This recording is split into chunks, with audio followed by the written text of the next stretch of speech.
जय जगन्नाथ। नमस्कार दर्शक बंधु, मु आपणकर प्रिय उपस्थापक वेणुधर महापात्र आपन को स्वागत करुच्ची मोर सत्यनारायण यूट्यूब चैनल आज आउ एक नूतन अध्याय को। दर्शक बंधु, आम चैनल जो अभिनव प्रयास आमे ओडिशार लोककला, ओडिशार विदग्ध कला, ओडिशार शास्त्रीय कला, ओडिशार सर्वश्रेष्ठ कला पाला पाला जगतर कलाकार से पाला गायक हुंतु, पाला गायिका हुंतु, पाला गायक हुंतु किबा पालिया हुंतु, संगीत पालिया हुंतु, एमानकर घटनाबल जीवन कहानी को आनी आपण आगे उपस्थापन करूँ। दर्शक बंधु, से अभिनव प्रयास सफल रूपायन आम आम यात्रा आरंभ कर आज आसी पहुंचाइचु आम ढेंकानाल जिलार कांडबिंधा ग्राम। दर्शक बंधु, से कांडबिंधा ग्राम अच्छा आम पाला जगत जड़े श्रेष्ठ सम्राट, जड़े श्रेष्ठ पाला गायक कहले अत्युक्ति हेब ना, श्री रवि नारायण साहू सार। दर्शक बंधु, से महाशय आम पाखे उपस्थित अच्छा। चलतु से महाशय परिचय प्रदान पूर्वक आज उपस्थापन कार्यक्रम आरंभ करवा। सार, आम सत्यनारायण यूट्यूब चैनल तरफ आज जो उपस्थापन कार्यक्रम को मुझे सर्वप्रथम प्रणाम जणेबी एवं स्वागत करी। नमस्कार, मो मोर आंतरिकता शुभेच्छा एवं अभिनंदन आपणकर जो अभिनव प्रयास आपणकर सत्यनारायण यूट्यूब चैनल को धन्यवाद अर्पण करने सहित आपण को मोर प्रति नमस्कार ज्ञापन करुच्ची। जय जगन्नाथ। जय जगन्नाथ। सर, आप परिचय दर्शक दिंतु। नमस्कार दर्शक बंधु, मो पाला गायक तत्व विशारद श्रीजुक्त रवि नारायण साहू। मोर घर होउछि कांडबिंधा ग्राम, जिला Dhenkanal, block Odapada. Phone number 8093746443। धन्यवाद सर। सर, आपण घरे आपण सहित आउ सब किक अछंती? मो सहित मोर सहधर्मिणी अछंती। आज्ञा। तांका ना होउछि अनिता साहू। आज्ञा। से हाउसवाइफ एवं मोर दुईटी पुओ। आज्ञा। झियो नहांती। आज्ञा। बड़ पुओ 10th क्लास रे पाठ पढुछि, साना पुओटी मोर 6th क्लास रे पाठ पढुछि। सर, तेबे आपनकर दुई जण पुओ, आपनकर स्त्री एवं आपण, आज्ञा, 4 जण को नेकी आपन परिवार। आज्ञा। सर, आपण पाला व्यतीत आउ कोन करंती? पाला व्यतीत मोर आउ विशेष आउटसाइड धंदा किछि नाही। आज्ञा। से भाई बड़ भाई साथी रे केते बेले जम्मी बाड़ी चाष बास कथा टिके बुझे। आज्ञा। भाई के साहाय्य करे। या होछि सर, मुख्यतः पाला को समय दियंती। पाला होछि मोर निशा एवं पेशा मध्य। आज्ञा। बेसी समय आपण पाला समय दियंती। आज्ञा। सर, आपण पाला जगत किपर आसिले? पाला जगत को आसीबार मोर अभिमुख्य मो बापांकर गोटे विराट इच्छा शक्ति थिला। बापा सर एबे अछंती? बापा स्वर्गवासी होई गलेनी। आज्ञा। प्राय 15 वर्ष होई जिवो। बापा नहांती, माँ भी मध्य नहांती। किंतु मो बापांकर मु जेतेबेले छोट पिला हैतिली, मो बापांकर बहु इच्छा गोटे थिला जे मो पुओ गोटे पाला गायक हे कि बाहर। तेणु सबु बेले जोठी आम गाँ रे पाला हो बा आम गाँ रो आखपाखा जोठी बादपाला हेची, मु तृतीय चतुर्थ क्लास रे पाठ पढुथिला बेले मो बापा मते कांधे रे बसे कि पाला देखिया पे नियंती। तेणु सेई दिन ठारू मो मन रे गोटे इच्छा शक्ति जागृत हला जे मो बापांकर आशा को पूर्ण करी। एई संकल्प रे मु अनुबंधित होई मु निज सत्यनारायण महाप्रभुंकर सेवा करिया पई आज आगे आसी। सॉरी, बापा को इच्छा को फुलफिल करिया पई ही केवल आपनकर गोटे माने आपण उद्यम एवं मोर पिला दिनर भी गोटे अभिनव प्रयास भी थिला जे बापांकर स्वप्न सहित मोर इच्छा शक्ति थिला।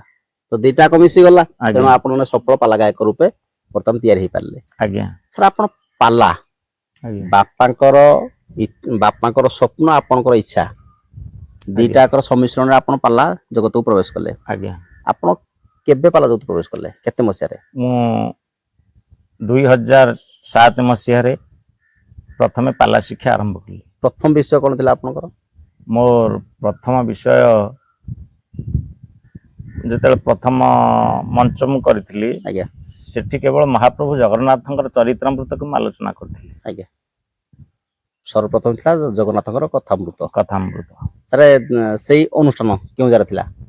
ସିଏ ଆମରି ଗାଁରେ ଥିଲା, କାଣ୍ଡବିନ୍ଧା ଗ୍ରାମ। ଆପଣଙ୍କ ଗାଁ ଅନୁଷ୍ଠାନ। ଆଜ୍ଞା।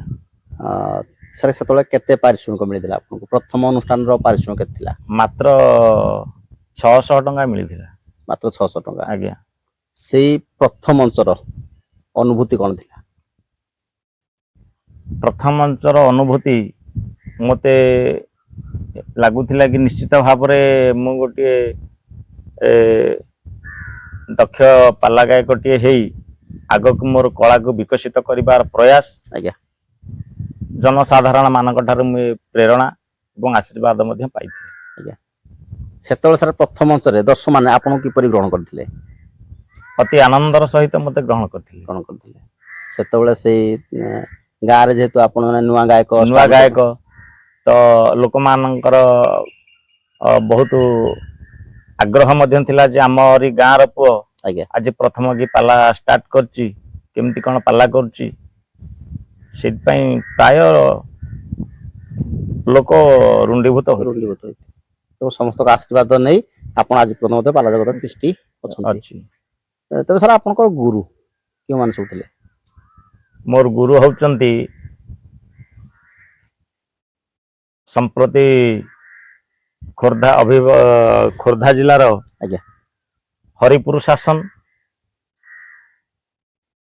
ଗାୟକ ରତ୍ନ ଲୋକନାଥ କରଙ୍କର ସୁଯୋଗ୍ୟ ସନ୍ତାନ ଗାୟକ ଦକ୍ଷିଣ କେଶରୀ ରାମଚନ୍ଦ୍ର କର ହେଉଛନ୍ତି ମୋର ପୂଜ୍ୟପାଦ ଗୁରୁଦେବ। ମୋ ଗୁରୁଦେବଙ୍କର ଅନାବିଳ ସ୍ନେହ ସଦିଚ୍ଛା ଏବଂ ପ୍ରଗାଢ଼ ଆଶୀର୍ବାଦକୁ ନେଇ ମୁଁ ମୋର ଗନ୍ତବ୍ୟ ପଥରେ ଆଗେଇ ଚାଲିଛି। ଏଯାବତ ମଧ୍ୟ ମୁଁ ମୋର ଗୁରୁଙ୍କର ଆଶ୍ରିତ। ସବୁବେଳେ ଗୁରୁଙ୍କର ନିକଟବର୍ତ୍ତୀ ନ ହୋଇପାରିଲେ ମଧ୍ୟ ଆଜି ଯେଉଁ ଅନଲାଇନ୍ ବ୍ୟବସ୍ଥା ହେଇଗଲାଣି, ଏହା ଦ୍ୱାରା ମଧ୍ୟ ମୁଁ ମୋ ଗୁରୁଙ୍କ ସହିତ ଶିକ୍ଷା ଅଧ୍ୟୟନ କରିପାରୁଛି ଘରେ ବସି। ଆଉ ମୁଁ ଯେଉଁଠି ପାଲା ଗାଇ ଯଶ ଅର୍ଜନ କରିଛି, ମୋ ଗୁରୁ ଏଥିପାଇଁ ବହୁତ ଖୁସି ମଧ୍ୟ ବହୁତ ଆଶୀର୍ବାଦ ମଧ୍ୟ ପ୍ରଦାନ କରନ୍ତି। ସାର୍ ସେଇ ଜଣେ ଗୁରୁ ଅଛନ୍ତି ନା ଆଉ ମଧ୍ୟ ଅଛନ୍ତି? ଆଉ ଜଣେ ମୋର ଦ୍ୱିତୀୟ ଗୁରୁ ହେଉଛନ୍ତି ଆମର ନୟାଗଡ଼ ଜିଲ୍ଲା କଟକ ଜିଲ୍ଲା, ଘର ହେଉଛି ତାଙ୍କର କରଡ଼ାପଲ୍ଲୀ, କଳାପଥର ନିକଟବର୍ତ୍ତୀ କରଡ଼ାପଲ୍ଲୀ, ଗାୟକ ଜ୍ଞାନ ଗୌରବ ଲକ୍ଷ୍ମୀଧର ପଣ୍ଡା ଶର୍ମା, ସେ ହେଉଛନ୍ତି ମୋର ଦ୍ୱିତୀୟ ଗୁରୁ। ଆଜ୍ଞା। ମୁଁ ଯଦି ତାଙ୍କର ଏକଲବ୍ୟ ହେଇପାରିନି ଯଦି, କିନ୍ତୁ ସେ ହେଉଛନ୍ତି ମୋ ପାଇଁ ମୋ ଗୁରୁ ଦ୍ରୋଣ। ଆଜ୍ଞା। ତାଙ୍କଠାରୁ ମଧ୍ୟ ଦୂରରେ ରହି ମଧ୍ୟ ମୁଁ ଶିକ୍ଷା ଲାଭ କରୁଛି। ଆଜ୍ଞା। ଦର୍ଶକ ବନ୍ଧୁ, ସେଇ ଗୁରୁଦେବ ମାନଙ୍କୁ ମଧ୍ୟ ଆମ ସତ୍ୟନାରାୟଣ ୟୁଟ୍ୟୁବ ଚ୍ୟାନେଲ ତରଫରୁ ପ୍ରଣାମ। ସାର୍ ଆମର ପାଲାରେ ଯେଉଁ ନବରସ ଅଛି, ଆପଣଙ୍କୁ କେଉଁ ରସ ଭଲ ଲାଗେ ଦର୍ଶକମାନଙ୍କୁ ଦେଇ ଦର୍ଶକମାନଙ୍କର ମନ୍ତ୍ରମୁଗ୍ଧ କରିବା ପାଇଁ?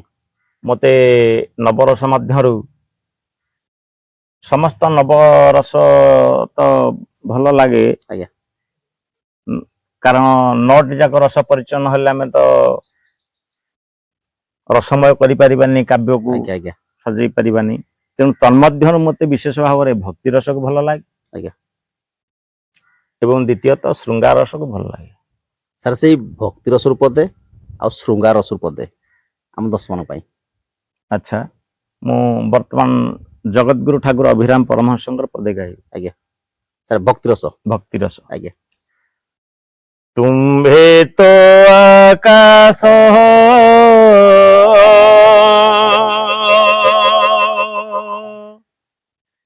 ମୁହିଁ ବୋଲାଏ ପବନ, ତୁମ୍ଭେ ପରା ସିଂହ ମୁହିଁ ଅଟେ ମହାବନ, ବନ ନଥିଲେ କେଶରୀ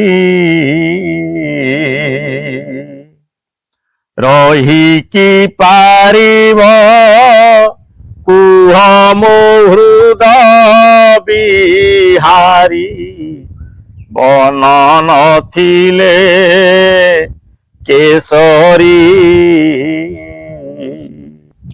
ସାର୍ ଶୃଙ୍ଗାର ରସପଦେ ଆମ ଦର୍ଶନ ପାଇଁ ଗାୟକ ରତ୍ନ ଲୋକନାଥ କରଙ୍କର ରଚିତ ଗୋଟିଏ ଚତୁଷ୍ପଦୀ ଗାଇବି। ଆଜ୍ଞା ରସିକ ପୁରୁଷର ବର୍ଣ୍ଣନା କରାଯାଇଛି। ଆଜ୍ଞା ସେକି କ୍ଷିତିରେ ସେକି କ୍ଷିତିରେ ରସିକରେ ଚକ୍ରବର୍ତ୍ତୀରେ ସେକି କ୍ଷିତିରେ ସେକି କ୍ଷିତିରେ ରସିକରେ ଚକ୍ରବର୍ତ୍ତୀରେ ନିରଦହୀନ ସୁନ୍ଦର ଚାନ୍ଦିନୀ ରାତିରେ ନିରଦହୀନ ସୁନ୍ଦର ଚାନ୍ଦିନୀ ରାତିରେ ରାମାମଣିଙ୍କୁ ଯେ ଭିଡି ଶୁଆଏ ଛାତିରେ ସେକି କ୍ଷିତିରେ ସେକି କ୍ଷିତିରେ ରସିକରେ ଚକ୍ରବର୍ତ୍ତୀରେ ସରଜି ସରୁ ଚୁମ୍ବନ କରଜ ଶାସ୍ତିରେ ସରଜି ସରୁ ଚୁମ୍ବନ କରଜ ଶାସ୍ତିରେ ଦରଜ କରାଇ ନାହିଁ ଉରଜ ପ୍ରୀତିରେ ସେକି କ୍ଷିତିରେ ସେକି କ୍ଷିତିରେ ରସିକରେ ଚକ୍ରବର୍ତ୍ତୀରେ କର ମହୋଦୟ ଶେଷରେ କହିଲେ ଦୀପାଳି ବଳିକୁ ଜାଳି ଜାଗର ରାତିରେ ଦୀପାଳି ବଳିକୁ ଜାଳି ଜାଗର ରାତିରେ ଲୋକନାଥ ଭାସେ ନସେ ବେସତି ପତିରେ ସେକି କ୍ଷିତିରେ ସେକି କ୍ଷିତିରେ ରସିକରେ ଚକ୍ରବର୍ତ୍ତୀରେ। ତ ସାର୍ ଆପଣ ଯେଉଁ ତତ୍ତ୍ୱ ବିଶାରଦ ଉପାଧି ପାଇଥିଲେ ପାଲା ଜଗତର ତତ୍ତ୍ୱ ବିଶାରଦ ଆଜ୍ଞା ଗାୟକ ଶ୍ରୀ ରବି ନାରାୟଣ ସାହୁ ତ ସାର୍ ତତ୍ତ୍ୱ ବିଶାରଦ ଉପାଧି କେଉଁ ଜାଗାରୁ କେତେ ମସିହାରେ ଏବଂ କିଏ ଆପଣଙ୍କୁ ପ୍ରଦାନ କରିଥିଲେ? 2011 ମସିହା ଆଜ୍ଞା ଆମର ଓଡାପଡା ବ୍ଲକ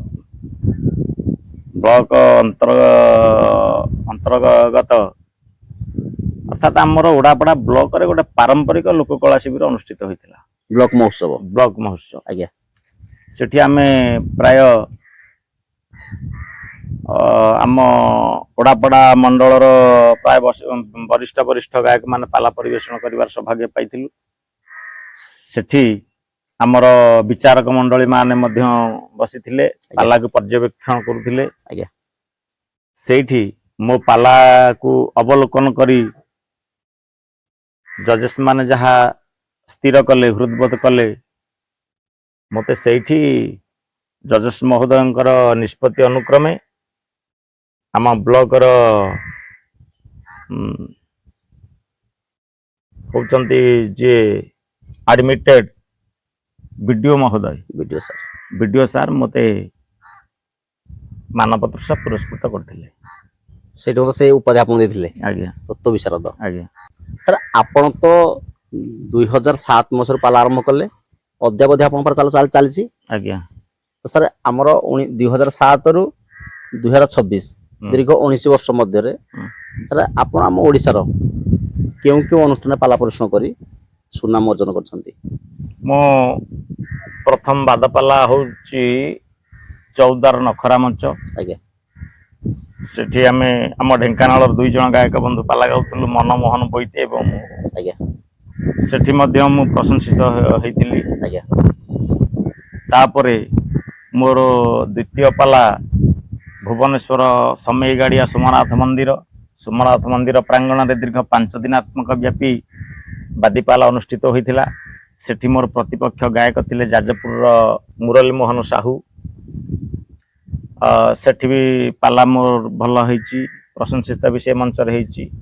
ତାପରେ ମୁଁ 2018 ମସିହା ବେଳର କଥା ବୋଧ ହୁଏ ତ ମୟୂରଭଞ୍ଜ ଗେଣ୍ଡାଗଡ଼ିଆ ଗ୍ରାମରେ ଜାଗର ପାଲା ଗାଇବାକୁ ଯାଇଥିଲି।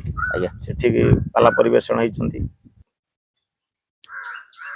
ଆମ ଢେଙ୍କାନାଳ ଜିଲ୍ଲାର ପରଜଙ୍ଗ ବ୍ଲକ ଅନ୍ତର୍ଗତ ଡିହଡୋଳ ଗ୍ରାମରେ 3 ଦିନ ବାଦପାଲା ଆରମ୍ଭ ହୋଇଥିଲା। ସେଠି ମୋର ପ୍ରତିପକ୍ଷ ଗାୟକ ଥିଲେ ଗାୟକ ଜ୍ଞାନ ବାରିଧି, ଶ୍ରୀଯୁକ୍ତ ଭାସ୍କର ସାହୁ ସାର୍ ମହୋଦୟ, ତାଙ୍କ ଘର ହଉଛି ଇଚ୍ଛାପୁର। ଆଜ୍ଞା ସେ ମୋ ଜୀବନର ଗୋଟେ ଅନନ୍ୟ ଅନୁଭବ। ଆଜ୍ଞା କାହିଁକି ନା ମୁଁ ଯେତେବେଳେ ଅନୁଷ୍ଠାନ ବାଲା ମୋ ସହିତ ଯୋଗାଯୋଗ କଲେ ଏବଂ ସାର୍ଙ୍କର ନାଁଟି ମୋତେ କହିଲେ, ମୁଁ ସେତିକି ବେଳେ ମନା କରିଦେଲି ଯେ ମୁଁ ଭାସ୍କର ସାର୍ଙ୍କ ସାଥିରେ ପାଲା ଗାଇ ପାରିବିନି। ଆଜ୍ଞା କାରଣ ମୋର ସେ କ୍ଷମତା ନାହିଁ। ସେ ହେଉଛନ୍ତି ଜ୍ଞାନ ବାରିଧି, ଆଜ୍ଞା ମହାନୁଭବ, ଅନନ୍ୟ ପ୍ରତିଭା, ବର୍ତ୍ତମାନ ଆମ ନୀଳାଚଳ ନିଖିଳୋତ୍କଳ ପାଲା ଗାୟକ ପରିଷଦର ସେ ହେଉଛନ୍ତି ଜଣେ ଅପ୍ରତିଦ୍ୱନ୍ଦୀ ଶ୍ରେଷ୍ଠ ପାଲା ଗାୟକ। ତାଙ୍କ ସହିତ ମୁଁ ପିଲା ଲୋକ କି ପାଲା ଗାଇବି? ସେ ଅନୁଷ୍ଠାନ ବାଲା ସାର୍ଙ୍କ ସହିତ ପୁନଃ ଯୋଗାଯୋଗ କଲେ। ସାର୍ କହିଲେ ନା ନା, ଆଉ ମୁଁ ସେଇ ଆମ ପୁଅ ରବି କି କୁହ, ଆମ ପୁଅ ରବି ସାଥିରେ ମୁଁ ପାଲା ଗାଇବି। ତେଣୁ ସାର୍ଙ୍କର ଏଇ ଯୋଉ ଅନୁରାଗ ଆଉ ସ୍ନେହ ପ୍ରେମ ଆଶୀର୍ବାଦ ରହିଲା, ଏଇଥିପାଇଁ ମୁଁ ଇଚ୍ଛା ପ୍ରକାଶ କଲି ପାଲା ଗାଇବା ପାଇଁ। ତାଙ୍କ ସହିତ ଆମେ ବାଦପାଲା ପରିବେଷଣ କରିବା ଆମର ତ ଦୁସ୍ତତା, କିନ୍ତୁ ଯାହା ଏହା ହଉଛି ମୋ ଜୀବନର ଗୋଟେ ଅଲୌକିକ ଅନୁଭବ। ସେଦିନ ପ୍ରଥମ ଥାକ ମୁଁ ଯାଇ ପହଞ୍ଚିଲି, ସେଠିକାର ଲୋକେ ମୋତେ ଦେଖି ଭାସ୍କର ସାହୁ ସାର୍ଙ୍କ ସାଥିରେ ଇଏ ଛୁଆଟି ଆସିଛି କଣ ପାଲା ଗାଇବ। ତେଣୁ ମୋତେ ଦେଖି ସମସ୍ତ ମଞ୍ଚାସୀନ ଅତିଥି ମାନେ ତଟସ୍ଥ ହେଇଯାଇଥିଲେ ଯେ ଇଏ ଛୁଆ କି ପାଲା ଗାଇବ। କିନ୍ତୁ ମୁଁ ବସା ଘର ଯେତେବେଳେ ଗଲି, ସାହୁ ସାର୍ଙ୍କୁ ମୁଁ ପ୍ରଣାମ କରିକି ଯାଇଥିଲି। ସାର୍ ମୋତେ କହିଲେ, ପୁଅ ବାପା ରବି ଯା, ତୁ ଯାହା ତୋ ଇଚ୍ଛା, ତୁ ଯାହା ଜାଣିଛୁ ପାଲା ନିର୍ଭୟରେ ପରିବେଷଣ କରିବୁ। ସେଦିନ ମୁଁ ତ ଅଧିବାସ କ୍ଷେତ୍ରରେ ମୁଁ ସୀତା ସ୍ୱୟଂବର ବିଷୟକୁ ରାମଚନ୍ଦ୍ରଙ୍କର ନୌଯାତ୍ରା ଆଲୋଚନା କରିଥିଲି। ସାର୍ ଅତ୍ୟନ୍ତ ପ୍ରୀତ ହେଇ ଦ୍ୱିତୀୟ ଥାକରେ ଯେତେବେଳେ ସାର୍ ଆସିଛନ୍ତି, ଅନାବିଳ ଆଶୀର୍ବାଦ ମୋ ଉପରେ ଢାଳି ଦେଇଛନ୍ତି। ଆଉ ଅଡ଼ିଏନ୍ସ ମାନଙ୍କୁ ବି କହିଛନ୍ତି ଯେ ଦେଖନ୍ତୁ ଆଜ୍ଞା, ଆମ ପୁଅର ବି ଢେଙ୍କାନାଳ ଜିଲ୍ଲାର ପୁଅ, ସିଏ ଆମ ଜିଲ୍ଲାର ଗୌରବ। ଆଜ୍ଞା ଆପଣ ମାନେ ତାକୁ ସମସ୍ତେ ଆଶୀର୍ବାଦ କରନ୍ତୁ। ମୁଁ ମଧ୍ୟ ଆଶୀର୍ବାଦ କରୁଛି। ମୁଁ ସତ୍ୟନାରାୟଣଙ୍କର ଚାମର ଧରି କହୁଛି, ମୋ ଆୟୁଷ ଅଧା ନେଇଯାଆନ୍ତୁ, ଆମ ପୁଅ ରବିକି ଦିଅନ୍ତୁ, କିନ୍ତୁ ଆମ ରବି ଗୋଟେ ସୁନାମ ଧନ୍ୟ ଓଡ଼ିଶାର ଗାୟକ ହେଇକି ବାହାରୁ। ଏବଂ ଆପଣମାନେ ଆଉ ଗୋଟିଏ ମେସେଜ ମଧ୍ୟ ଦେଇଥିଲେ ଯେ ଆପଣମାନେ ଦୁଃଖ କରୁଛନ୍ତି କି ଭାସ୍କର ବେହେରା ଇହଲୀଳା ସମ୍ବରଣ କରିଛନ୍ତି ବୋଲିକି। ଆଜ୍ଞା ଆମ ଢେଙ୍କାନାଳ ମାଟିର ଦ୍ୱିତୀୟ ଭାସ୍କର ବେହେରା ଆମ ପୁଅ ରବି ବର୍ତ୍ତମାନ ଉଦୟ ହେଉଛି। ଆପଣମାନେ ସମସ୍ତେ ତାକୁ ଆଶୀର୍ବାଦ କରନ୍ତୁ। ମୋ ପାଲା ଗାଇବାର ଇଏ ହେଉଛି ଅନନ୍ୟ ଅନୁଭବ ଯେ ସେଇ ମହାନୁଭବ, ଗୁରୁତୁଲ୍ୟ, ପିତୃତୁଲ୍ୟ ଭାସ୍କର ସାହୁ ସାର୍ ମୋତେ ଅନାବିଳ ଆଶୀର୍ବାଦ ମୋ ଉପରେ ଢାଳି ଦେଇଛନ୍ତି। ମୋ ଜୀବନକୁ ଆଲୋକମୟ କରିଦେଇଛନ୍ତି ଭାସ୍କର ସାର୍। ଆଜ୍ଞା ଇଏ ହେଉଛି ଗୋଟେ ଅନୁଭୂତି, ସାଧାରଣ ଗୁରୁ ଶିଷ୍ୟଙ୍କର ଲଢ଼େଇ। ଆଜ୍ଞା ତାପରେ ମୁଁ ଆମର ପିପିଲି ବ୍ଲକ, ପୁରୀ ଜିଲ୍ଲା ପିପିଲି ବ୍ଲକ ଅନ୍ତର୍ଗତ ଦନାପଡ଼ା ଗ୍ରାମରେ ବ୍ରହ୍ମଗିରିର ଗାୟକ ଥିଲେ ଅଭିମନ୍ୟୁ ଦୀକ୍ଷିତ ମହୋଦୟ। ଅଭିମନ୍ୟୁ ଦୀକ୍ଷିତଙ୍କର ମୋର ସେଠି 7 ଦିନ ବ୍ୟାପୀ ପ୍ରତିଦ୍ୱନ୍ଦିତାମୂଳକ ପାଲା ହେଇଥିଲା। ସେଠି ଆମେ 2 ଦିନ ରାମକଥା ଆଲୋଚନା କରିଥିଲୁ, 4 ଦିନ ଆମେ କାବ୍ୟ କରିଥିଲୁ। ମାଘ କାବ୍ୟ ହେଇଛି, ନୈଷଧ ହେଇଛନ୍ତି, କୁମାର ସମ୍ଭବ ହେଇଛନ୍ତି, ଭାର ବି ହେଇଛନ୍ତି। 4 ଦିନ ସେଠି ଆମେ କାବ୍ୟ ପରିବେଷଣ କରିଥିଲୁ।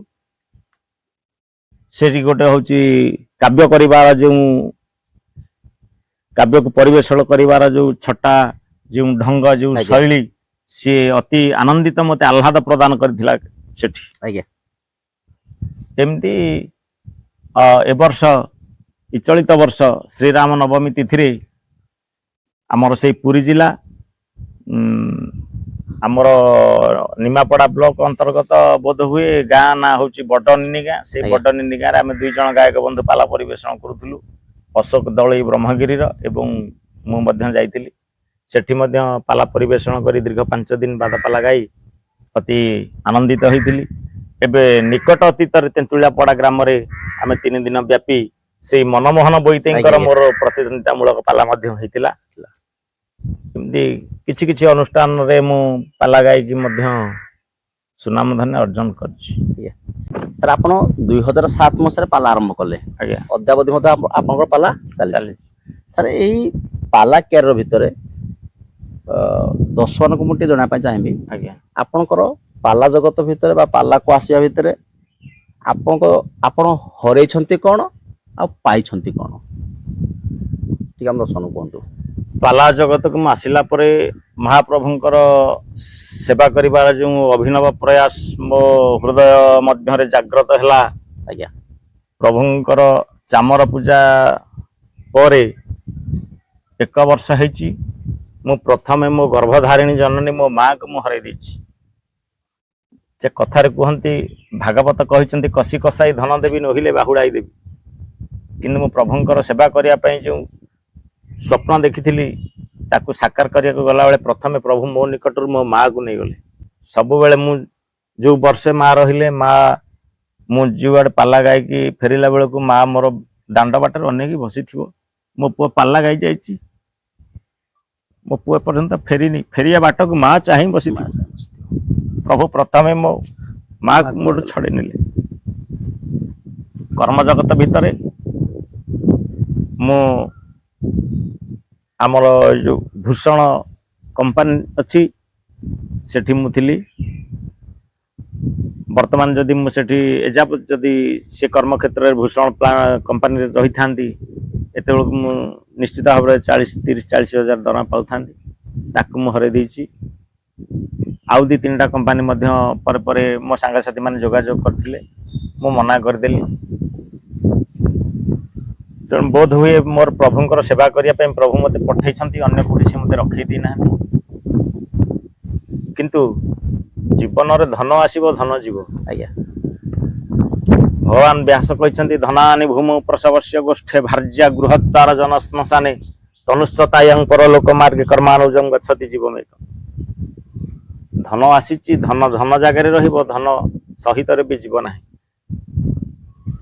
कर्मानुजं गच्छति जीवमेकम जीव सहित जणिए ही केवल होची इहलीलार परम धाम पर्यंत जीवे बा परम धाम रु इह धाम पर्यंत आसीबो से होची कर्म कर्म तेणु यह होची प्रभुंकर आशीर्वाद एकमात्र मु अन्य कौन कर्मनिष्ठार रही पार्लिनी केवल ही प्रभुंकर सेवा करिया मते सत्यनारायण मते बाई करिसंती आज्ञा कि कहिबी कहलोमी तो नारायण मते बाई कला तो नारायण मते बाई करिबारु मु तांकरी प्रेम रे बाइया हो जाइछि समस्त काम्यकर्म जंजाल को छाड़ी देछि आउ जीवन रे सुख आसीबो शांति आसीबो सब किछि आसीबो आज्ञा हेले किंतु ए जो पाला परिवेषण करला बेले प्रभुंकर लीलागान कला बेले सेते बेले गोटे स्वतंत्र अनुभव सृष्टि हुए स्वतः प्रभुंक सहित जोगसूत्र रहे परम पुरुषंक साथी आमर जोगसूत्र रहे आज्ञा जहा फल कि आमे जो 4 घंटा प्रभुंकर सेवा करू मंच रे रही से 4 घंटा ही केवल होची आमे तांकर से होचंती आमर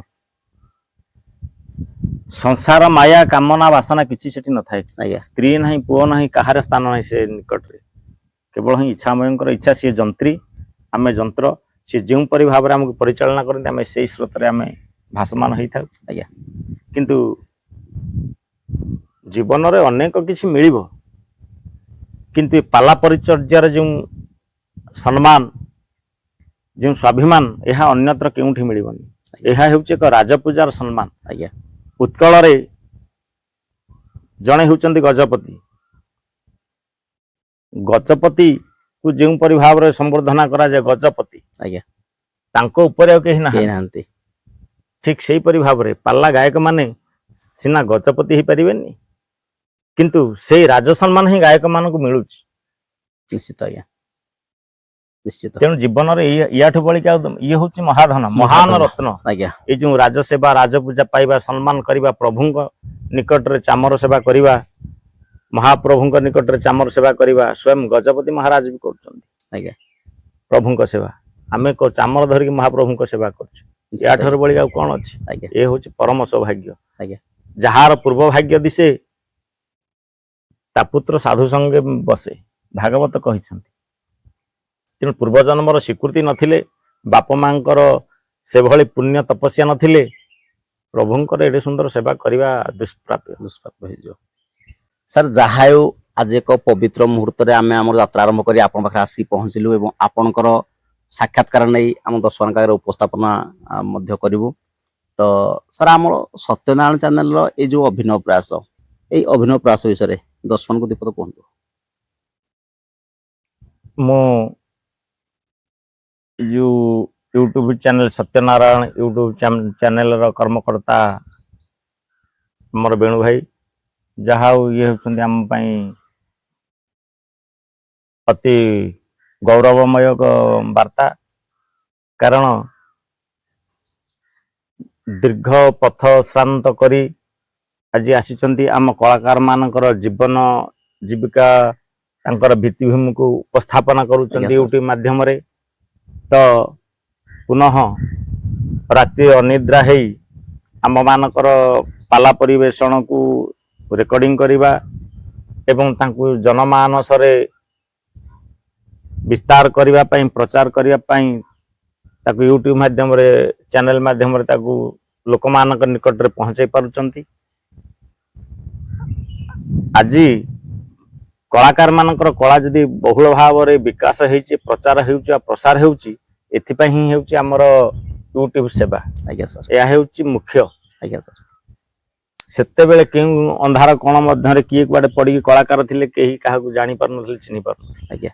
ଆଜି ଏ ଚ୍ୟାନେଲ ବହୁତ କଳାକାର ମାନଙ୍କର ଜୀବନ ଚର୍ଯ୍ୟାକୁ ବହୁତ ଆଗକୁ ନେଇଛି। ଏଥିପାଇଁ ମୁଁ ବହୁତ ଆନନ୍ଦିତ, ଆହ୍ଲାଦିତ ମଧ୍ୟ।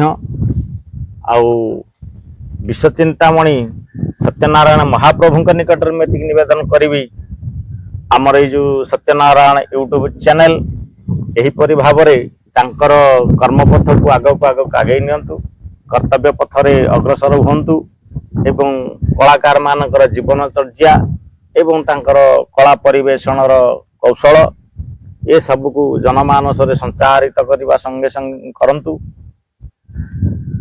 ପରିଶେଷରେ ମୁଁ ସତ୍ୟନାରାୟଣ ମହାପ୍ରଭୁଙ୍କ ନିକଟରେ ଆଉ ଥରେ ବିନମ୍ର ନିବେଦନ କରିବି, ଆମ ୟୁଟ୍ୟୁବ ସତ୍ୟନାରାୟଣ ୟୁଟ୍ୟୁବ ଚ୍ୟାନେଲ କର୍ମକର୍ତ୍ତା ବେଣୁଧର ଭାଇ ଏବଂ ତାଙ୍କର ସହକର୍ମୀ ଯେତେ ଅଛନ୍ତି ସମସ୍ତଙ୍କର ଚଲାପଥରେ କୁସୁମ ବୃଷ୍ଟି କରନ୍ତୁ, ତାଙ୍କର ସର୍ବାରିଷ୍ଟ ଖଣ୍ଡନ କରି ତାଙ୍କର ଚ୍ୟାନେଲକୁ ଅଗ୍ରସର କରନ୍ତୁ ଏବଂ ସର୍ବବିଧ ମଙ୍ଗଳ କରନ୍ତୁ। ମୁଁ ଏତିକି କହି ବିଶ୍ୱଚିନ୍ତାମଣି ନାରାୟଣଙ୍କ ନିକଟରେ ବିନମ୍ର ନିବେଦନ କରୁଛି। ଜୟ ଶ୍ରୀ ସତ୍ୟନାରାୟଣ ମହାପ୍ରଭୁ। ଧନ୍ୟବାଦ ସାର୍। ଧନ୍ୟବାଦ ଦର୍ଶବନ୍ଧୁ। ଆମର ଏ ଯେଉଁ ସତ୍ୟନାରାୟଣ ୟୁଟ୍ୟୁବ ଚ୍ୟାନେଲ ଦର୍ଶବନ୍ଧୁ, ଆମ ଚ୍ୟାନେଲର ଏ ଯେଉଁ ଅଭିନବ ପ୍ରୟାସ ଆଗକୁ ଯିବାକୁ ହେଲେ ଆପଣଙ୍କର ସାହାଯ୍ୟ ଏବଂ ସହଯୋଗ ନିତାନ୍ତ ଆବଶ୍ୟକ। ଦର୍ଶବନ୍ଧୁ, ଯଦି ଆପଣମାନେ ସାର୍ଙ୍କ ପରି କଳାକାରମାନଙ୍କୁ ଭଲ ପାଆନ୍ତି କିମ୍ବା ଓଡ଼ିଶାର ସର୍ବଶ୍ରେଷ୍ଠ କଳା ପାଲାକୁ ଭଲ ପାଆନ୍ତି, ତେବେ ଆମ ଚ୍ୟାନେଲର ପ୍ରତ୍ୟେକ ଅଧ୍ୟାୟକୁ ଆପଣ ଆରମ୍ଭରୁ ଶେଷ ପର୍ଯ୍ୟନ୍ତ ଦେଖନ୍ତୁ, ତାକୁ ଲାଇକ୍ କରନ୍ତୁ, ସେୟାର କରନ୍ତୁ ଏବଂ ସର୍ବଶେଷରେ ତାକୁ ସବସ୍କ୍ରାଇବ କରିବା ସଙ୍ଗେ ସଙ୍ଗେ ଆପଣମାନଙ୍କର ମତାମତ କ'ଣ କଲେ ଆଉ ଆଗକୁ ଯାଇପାରିବ, ଆପଣମାନଙ୍କର ମତାମତ କମେଣ୍ଟ ବକ୍ସକୁ ଯାଇ ଦେବେ ବୋଲି ମୋର ଆଶା ଏବଂ ବିଶ୍ୱାସ। ଦର୍ଶବନ୍ଧୁ, ଯଦି ଆପଣମାନେ ସାର୍ଙ୍କୁ ନେଇ ଆପଣଙ୍କ ଅଞ୍ଚଳରେ ବାଦିପାଲା ହେଉ କିମ୍ବା ସିଙ୍ଗିଲ ପାଲା ପରିବେଷଣ କରିବା ପାଇଁ ଚାହାନ୍ତି, ତେବେ ସାର୍ଙ୍କ ଯୋଗାଯୋଗ ନମ୍ବର 8093746443।